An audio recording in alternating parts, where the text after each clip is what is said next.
আসসালামু আলাইকুম। আমি শোয়েব আহমেদ, ফিজিওথেরাপিস্ট। কাজ করছি ইংল্যান্ডে রেজিস্টার ফিজিওথেরাপিস্ট হিসাবে। কোমর ব্যথা হলে যে কাজগুলো কখনোই করা যাবে না, এই কাজগুলো করলে আপনার কোমর ব্যথা আরও বেড়ে যাবে। এরকম 5টি কারণ নিয়ে আজকে আমরা কথা বলবো। নাম্বার 1 কারণ হলো, কোমর ব্যথা হলে সাধারণত আমরা বেড রেস্টে থাকি, দিনের পর দিন বেড রেস্টে থাকতেই থাকি। এটি অনেক চিকিৎসকরাও বলে থাকে আমাদের যে কোমর ব্যথা হলেই আপনার 15 দিন থেকে 1 মাস বেড রেস্টে থাকলে হয়তোবা কমে যাবে। আধুনিক গবেষণা বলছে এর উল্টোটা।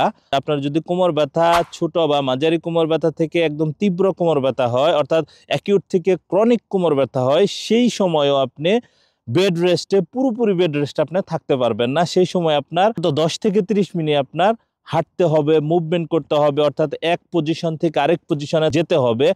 এরকম হতে পারে যে আপনি শোয়া থেকে বসতে হবে, অথবা বসা থেকে দাঁড়াতে হবে, দাঁড়ানো থেকে আপনার হাঁটতে হবে। এরকম মুভমেন্টের মধ্যে আপনার থাকতে হবে।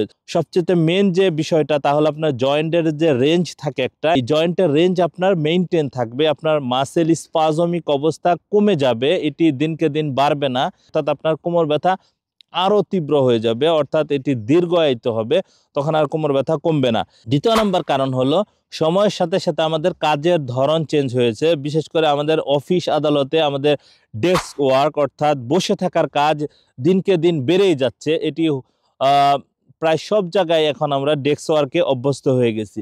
ঠিক এই ডেস্ক ওয়ার্কটাই আমাদের কোমর ব্যথার একটি মেইন রিজন হয়ে দাঁড়িয়েছে।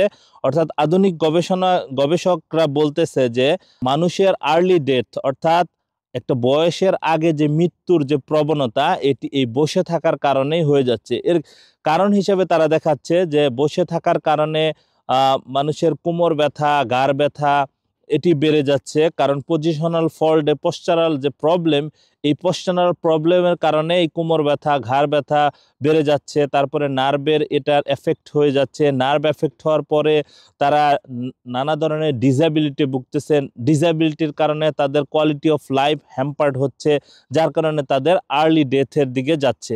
অর্থাৎ আমরা যে এই বসে থাকার যে কাজ করে থাকি, সেক্ষেত্রে আমরা দীর্ঘক্ষণ বসে থাকা, অর্থাৎ 30 মিনিট হতে পারে, অর্থাৎ 1 ঘন্টা হতে পারে। এরপরে আমরা 5 মিনিট অথবা 7 মিনিট আমরা পজিশন চেঞ্জ করব, অর্থাৎ বসা থেকে উঠে দাঁড়াবো অথবা হাঁটবো।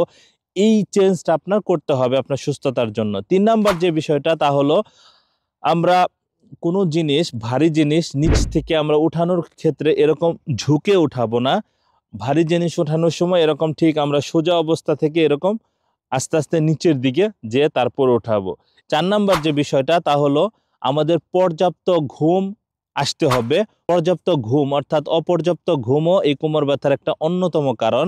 5 নাম্বার কারণ হলো স্ট্রেস বা অতিরিক্ত চাপ বা মানসিক চাপ নেওয়া। সেটি হতে পারে আপনার সাংসারিক বা কাজের প্রেশার, যে কোনো কারণে যদি আপনি বেশি পরিমাণে স্ট্রেসে থাকেন। আমরা জানি স্ট্রেসে থাকলে আমাদের স্ট্রেস হরমোন বেশি নিঃসৃত হয়। এই হরমোনের কারণে আমরা যখন কোমর ব্যথা হবে, এটি বাড়িয়ে দিতে পারে। আশা করি আমাদের ভিডিওর মাধ্যমে গুরুত্বপূর্ণ 5টি কারণ আমরা জানলাম, যে কারণগুলোতে কোমর ব্যথা আরও বেড়ে যায়। এই কারণগুলো থেকে আমরা বেঁচে থাকার চেষ্টা করব।